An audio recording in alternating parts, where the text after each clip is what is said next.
Hi Marisol, we are thrilled to have you here in Rifugio Digitale for your first Italian solo show, Madre, Padre.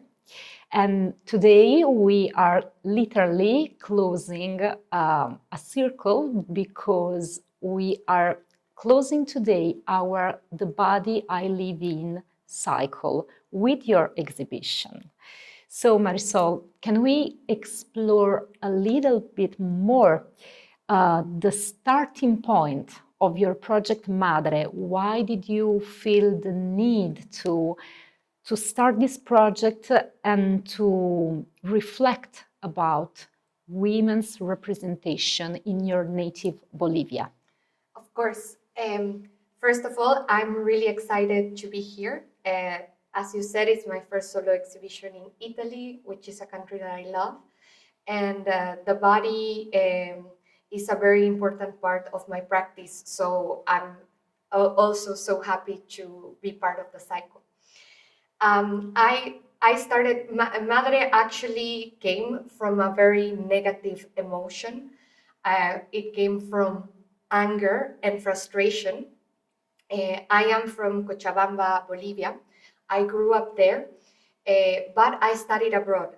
I moved first to Buenos Aires to do my bachelor's degree, and then to London to do a master's in fashion photography. And specifically when I was studying in London, was the late 2010s, there was all this conversation about diversity, even within the fashion space, which can be very closed off, very elitist. People were discussing the importance of body diversity, the importance of seeing all different kinds of people, different ages, different bodies, different sizes. And we also learned a lot about the importance of representation and how important it is that you are able to see others that look like you in TV series, in billboards, in everyday life. It's very, very important to be able to also recognize yourself. So I think I was very naive, thinking Bolivia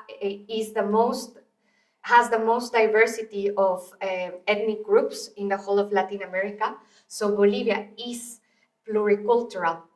And when I specifically remember when I was flying back to Bolivia after being many years abroad, that I thought that I was going to see all this enthusiasm for diversity reflected back in my culture that is already has so many multiple people and ways of expression. However, the sad reality, and this is what frustrated me, was that all I would see, and this is in 2019, was women depicted in a very sexist way.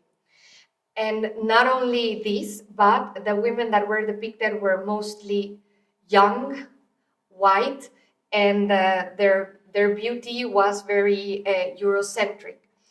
And I understand this is what we are mostly taught, and this is something that still has to be balanced. But I thought that it was very unfair because I would, in my everyday life, I would be meeting all these incredible women whose femininity, whose womanhood was expressed in such multiple ways. And then it is reduced in how we are represented. There are even absurd things like there was this I remember there was a bus going around town with a woman completely naked holding a can of Cuba Libre, saying like she's the queen of the party. And I was thinking, to me, this is absurd. I can laugh at it. I can laugh at how absurdly sexist this image is. But I have acquired visual literacy.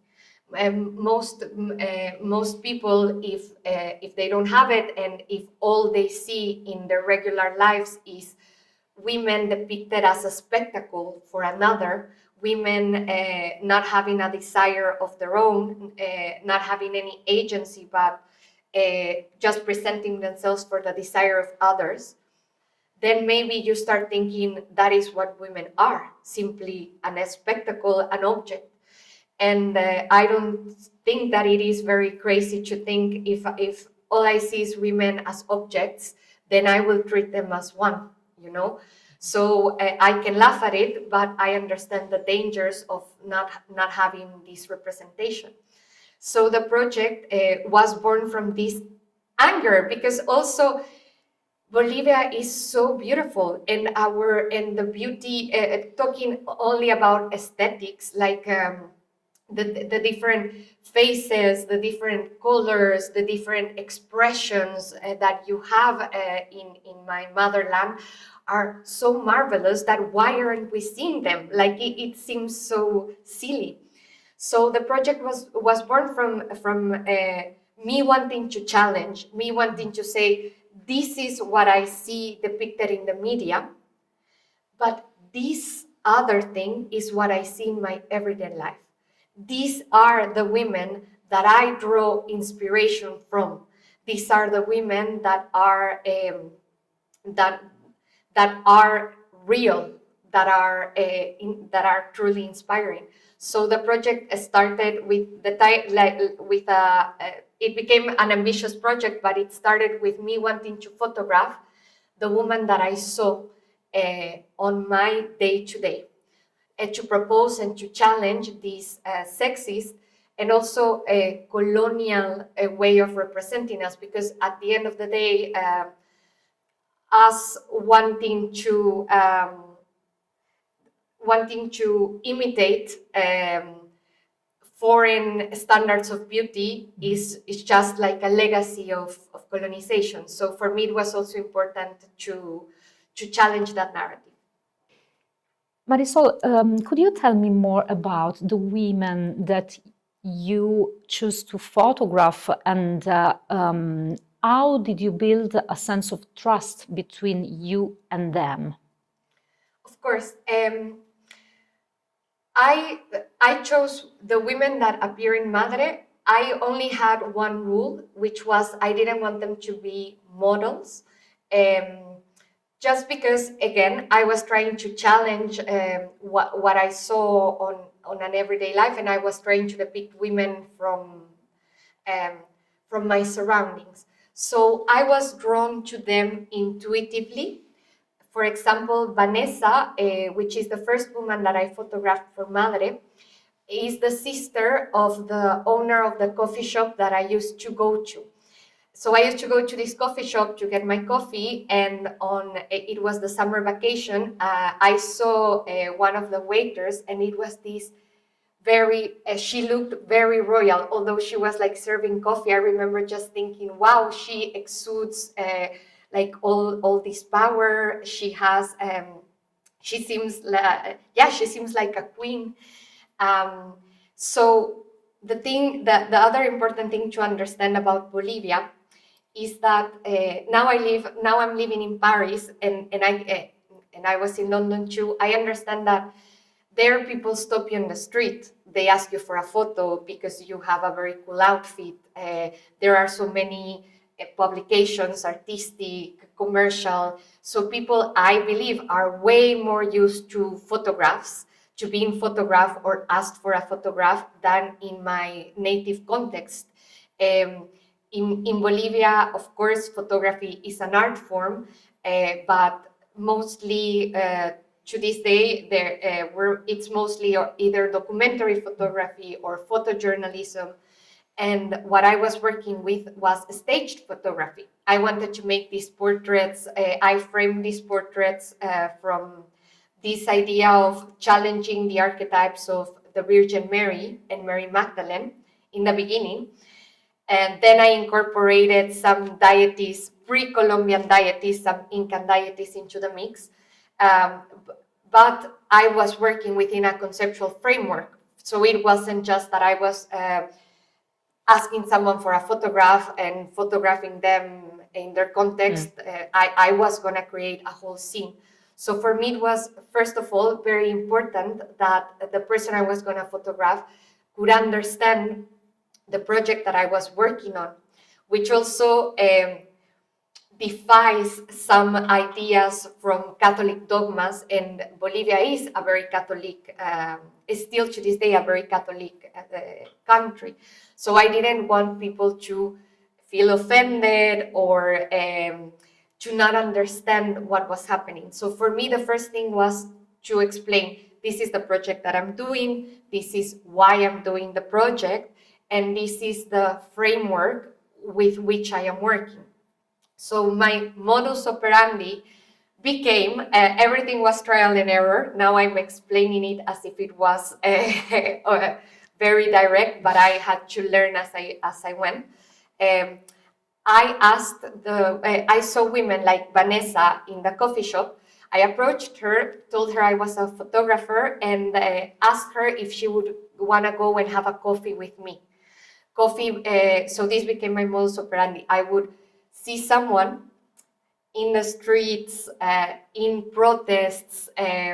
Sometimes my mom helped. I will explain this in a moment. I would invite the women for a coffee and we would sit down and I would explain to them the project, and I would try to imagine with them what version of the Virgin Mary or Mary Magdalene they wanted to portray.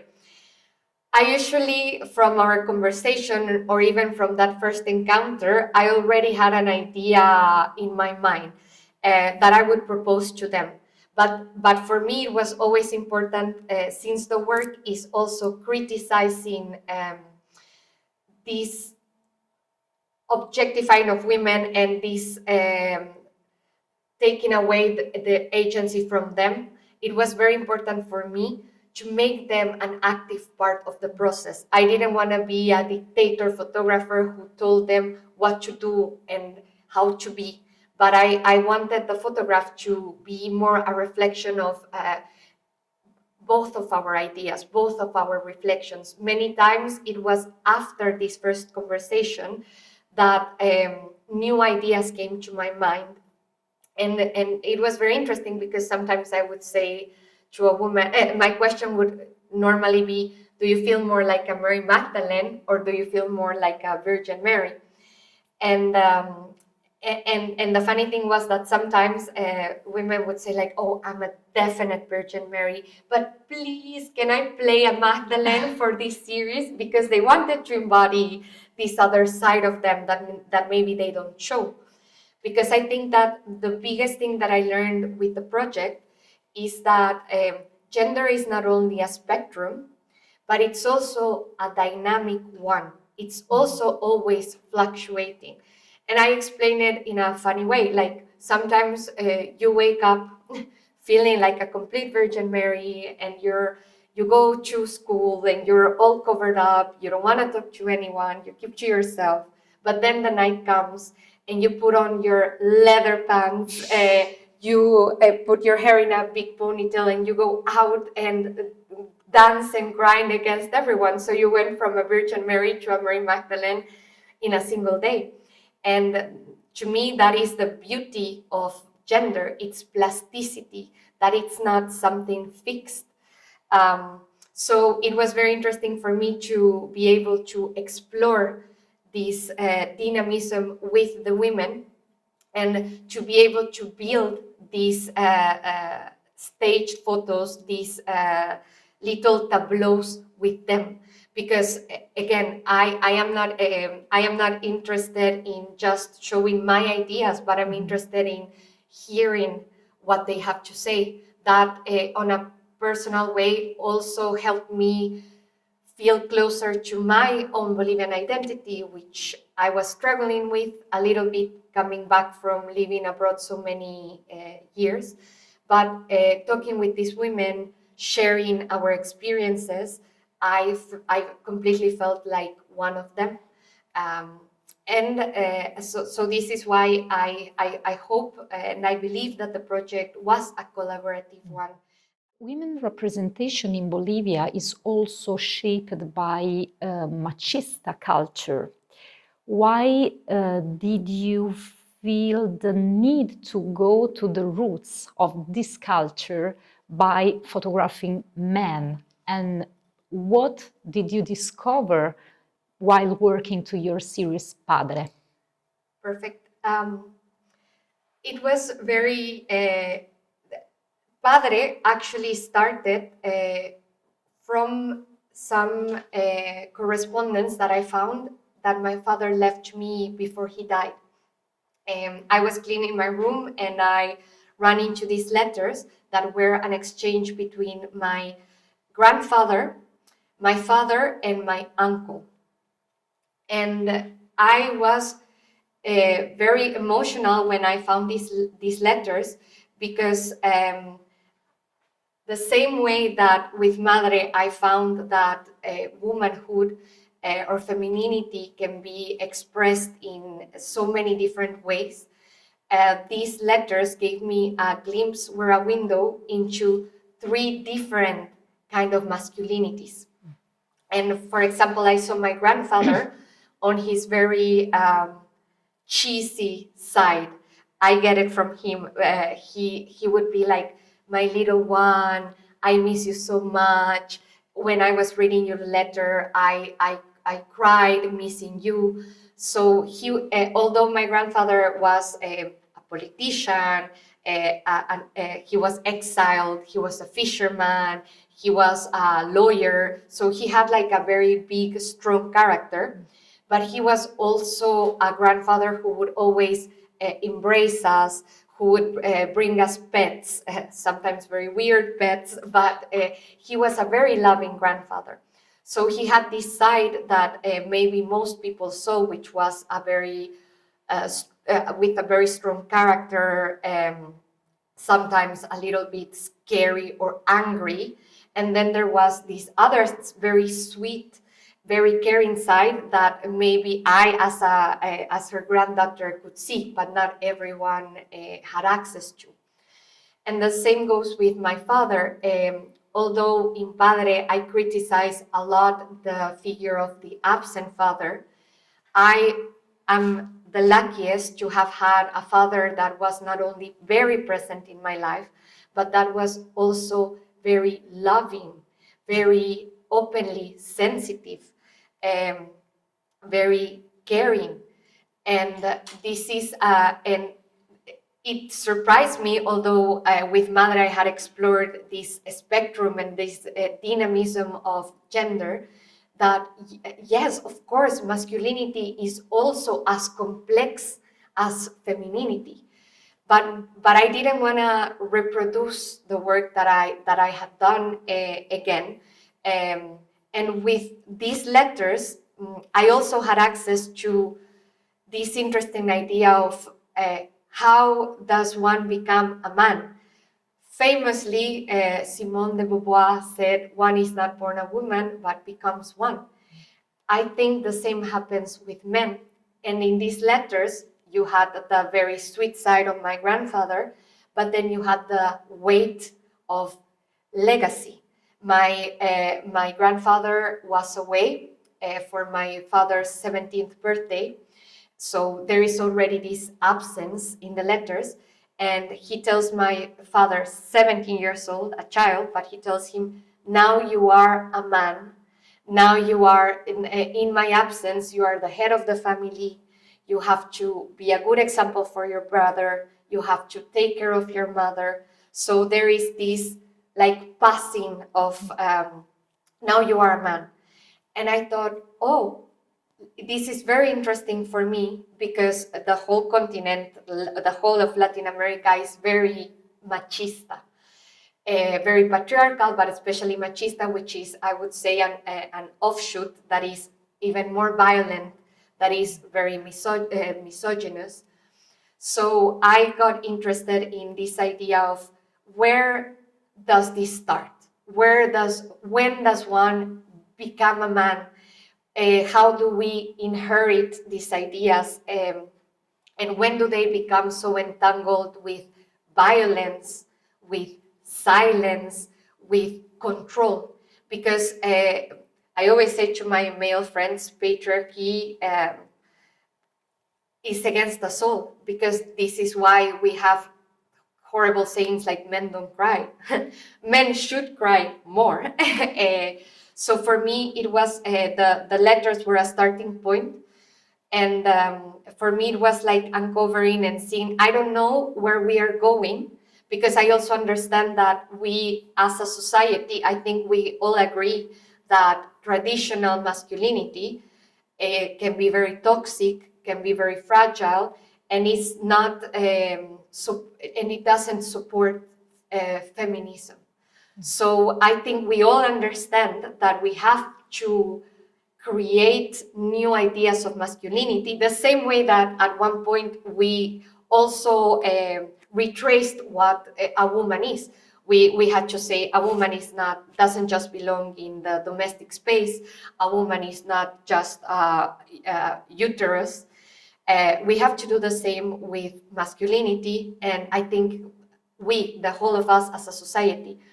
But of course, I feel there is not the urgency. For me, there is an urgency, but I understand that many men still have a lot of privilege under patriarchy and under machismo, so maybe they are not as willing to revise what it is. So I cannot tell you where masculinity is going to go or what new things we can imagine, but I can investigate where it starts and why does it take the shape that it takes. And what I'm learning is that it is shrouded by a lot of violence and a lot of silence as well, which is something that is important to know, because I truly believe that is more necessary than ever to imagine new masculinities, ones that are more in line with these feminist ideas and this world that is changing structures. Bringing down patriarchy is also about imagining new ways of being a man. Yeah, of course. Thank you, Marisol, and thank you for sharing your reflections and your art with us here in Rifugio. Thank you so much. I'm super happy.